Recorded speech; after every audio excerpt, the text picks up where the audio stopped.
యోగాతో బరువు తగ్గటం సులభం కేవలం 21 రోజుల్లో.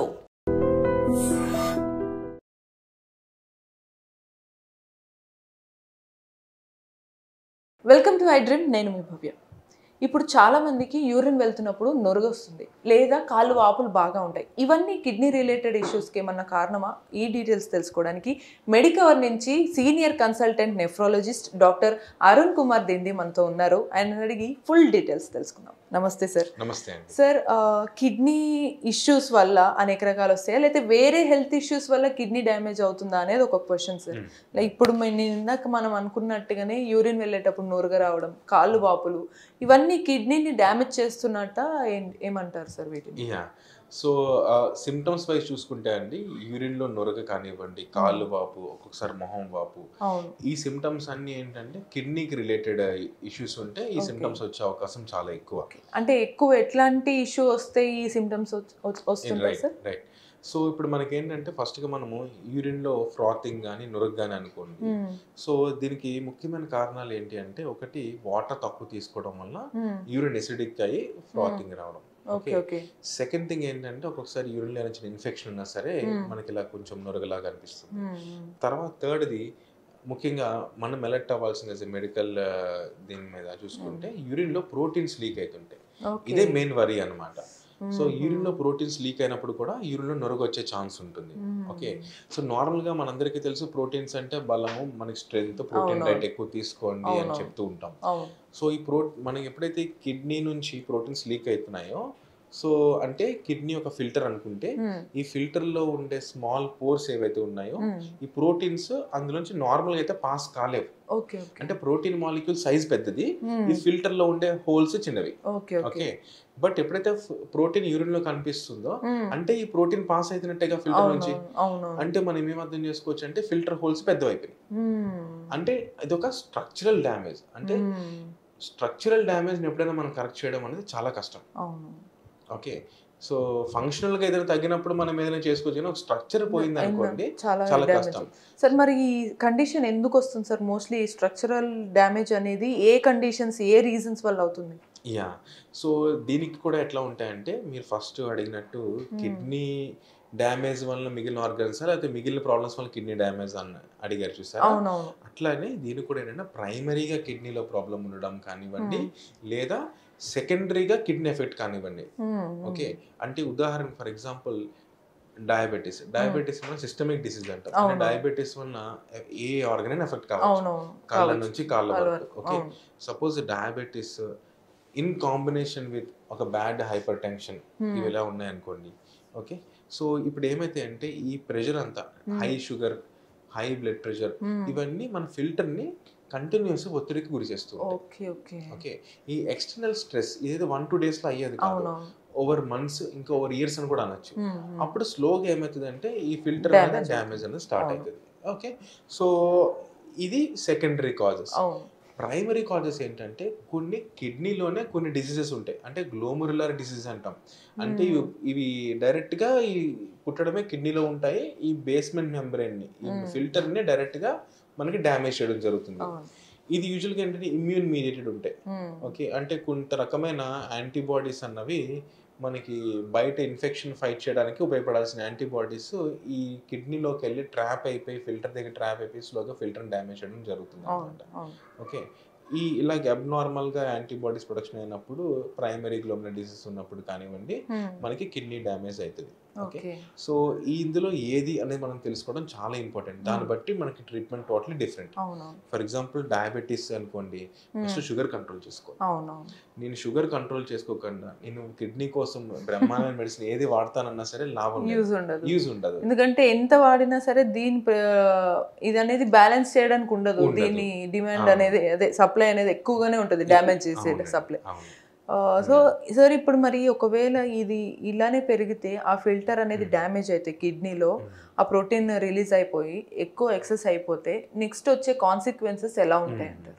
సో మనకి ప్రోటీన్ లీక్ అయిపోవడం వల్ల యూరిన్లో ప్రోటీన్స్ అన్ని పోతున్నాయి కాబట్టి బ్లడ్లో ప్రోటీన్స్ తగ్గిపోతాయి. ఓకే ఓకే, సో బ్లడ్లో ప్రోటీన్స్ ఎప్పుడైతే తగ్గిపోతాయో మనకి ఇమ్యూనిటీ పవర్ ఉండదు.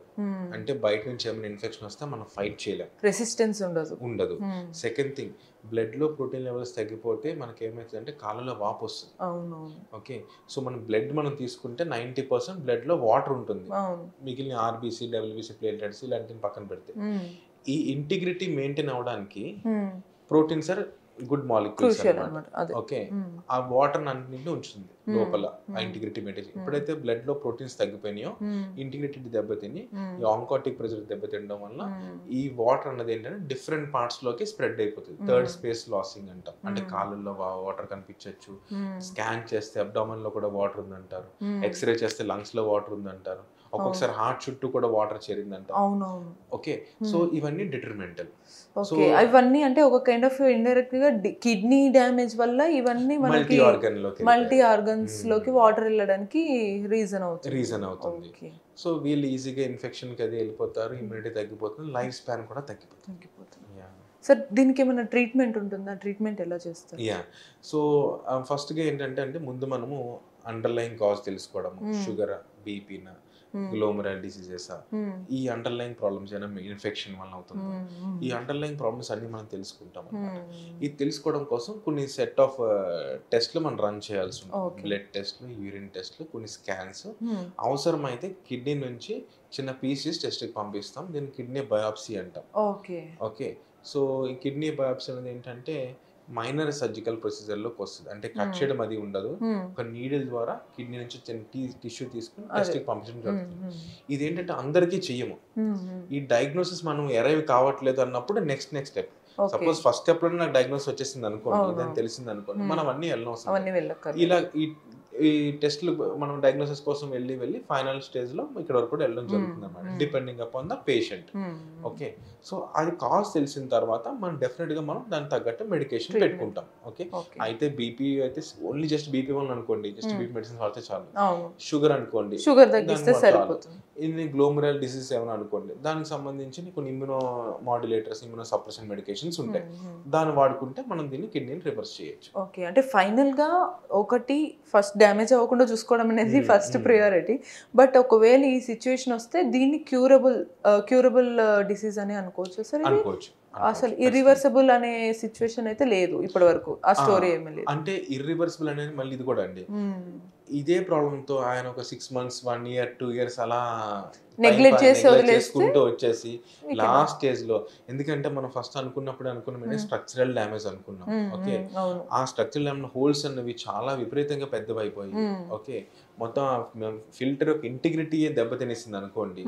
ఓకే, అప్పుడు యూరిన్ లో ప్రోటీన్సే కాదు, యూరిన్ లో బ్లడ్ కూడా కనిపిస్తుంది. Okay, so that is extreme case అన్నమాట. యూరిన్ లో ప్రోటీన్ లీక్, యూరిన్ లో అన్ని అయిపోయిన తర్వాత దెన్ మనం ఏంటంటే ఎప్పుడైతే స్ట్రక్చర్ డ్యామేజ్ అయిపోయిందో, అదే సింపుల్ మనకు సామెత ఉంది, చేతులు గాలిన తర్వాత ఆకులు పట్టుకొని ఉపయోగం లేదు. దెన్ అప్పుడు డయాలసిస్, ట్రాన్స్ప్లాంటేషన్ ఇవన్నీ కూడా వస్తాయి. Okay, so serious. ఏ ఇష్యూస్ అయినా మనం వినొచ్చు, కానీ కిడ్నీ అనేది ఎంత ఇంపార్టెంట్ అనేది మనకి ఒక్కొక్క ఇష్యూ తెలిసిన తర్వాతే అర్థమవుతుంది సార్. సో ఫైనల్గా మనకి ఏంటంటే లైఫ్లో చాలా ఇంపార్టెంట్ థింగ్స్ ఉంటాయి, బట్ అందులో ఫస్ట్ మన బాడీలో ఉన్న ఆర్గన్ చాలా ఇంపార్టెంట్. కిడ్నీని జాగ్రత్తగా చూసుకుంటే మనం ఫర్దర్గా వచ్చే ఇష్యూస్ అన్నిటినీ కూడా అవాయిడ్ చేయడానికి చాలా ఈజీ వేస్ ఉంటాయి అన్నమాట. సో ఫస్ట్ మన హెల్త్ కండిషన్ ఎలా ఉందో చూసుకోవడం మనకు చాలా ఇంపార్టెంట్. సో ఇటువంటి మరిన్ని ఇంట్రెస్టింగ్ టాపిక్స్ కోసం keep watching iDream. And for more videos, please subscribe to iDream. Please subscribe to iDream. Please subscribe iDream. And please subscribe to iDream. For more videos, subscribe to iDream. please like, share and subscribe to the channel. Congratulations, iDream. Subscribe to iDream. Subscribe to iDream. So subscribe to iDream Media. iDream ki iDream team andarki huge congratulations. Please subscribe iDream Media. Please subscribe to iDream. Subscribe iDream. Please subscribe to iDream. iDream అంటే నా కళల channel subscribe చేసుకున్న నోరు తిరుగుతలేదు, మీరైతే గంట గుర్తు కొట్టండి. For more such videos, please subscribe to iDream. Subscribe to iDream. Please subscribe to iDream. Please subscribe iDream Media. Please do subscribe to iDream. Please subscribe to iDream Media. For best entertainment and information, please subscribe iDream. And don't forget to subscribe to iDream.